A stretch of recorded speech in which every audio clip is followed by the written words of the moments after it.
राज्यामध्ये ऑक्टोबरमध्ये पोलीस भरती घेण्यात येणार असून 10,000 पोलिसांची भरती या दरम्यान केली जाणार आहे। त्यामुळे जे पोलीस भरतीसाठी इच्छुक आहेत त्यांनी आता तयारीला लागायला हवं। राज्यातील 2024 आणि डिसेंबर 2025 पर्यंतच्या पोलीस अंमलदारांच्या रिक्त पदांची माहिती गृह विभागाच्या प्रशिक्षण व खास पथकाच्या अप्पर पोलीस महासंचालक कार्यालयाने संकलित केली आहे।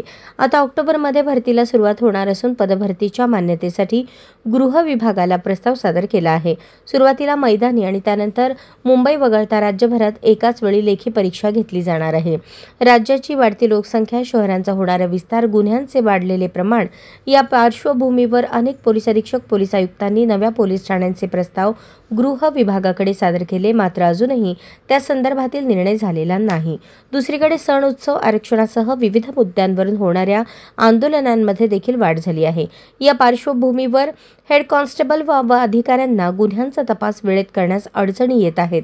सण उत्सव, मंत्र्यांचे दौरे आणि कमी मनुष्यबळात अनेक गुन्ह्यांच्या तपासाची जबाबदारी, यामुळे अंमलदारांना 8 तासांऐवजी 10 ते 12 तासांची ड्युटी करावी लागते। या पार्श्वभूमीवर ऑक्टोबरमध्ये पोलीस भरतीचे नियोजन असल्याचे प्रशिक्षण आणि खास पथके कार्यालयातील वरिष्ठ सूत्रांनी सांगितले। ऑक्टोबरमध्ये होणाऱ्या पोलीस भरतीत बॅट्समन, चालक शिपाई, पोलीस शिपाई, राज्य राखीव पोलीस बलातील अंमलदार देखील असणार आहेत। दरवर्षी सरासरी 5% पोलीस अंमलदार सेवानिवृत्त होतात। याशिवाय स्वेच्छानिवृत्त, काहींचा अपघाती मृत्यू देखील होतो। त्यामुळे जानेवारी 2024 ते डिसेंबर 2025 पर्यंत राज्यात पोलिसांची सुमारे 10,000 पदे रिक्त होतात। या पार्श्वभूमीवर आगामी भरतीत उमेदवारांना एका पदासाठी एकाच जिल्ह्यात एकच अर्ज करता येणार आहे।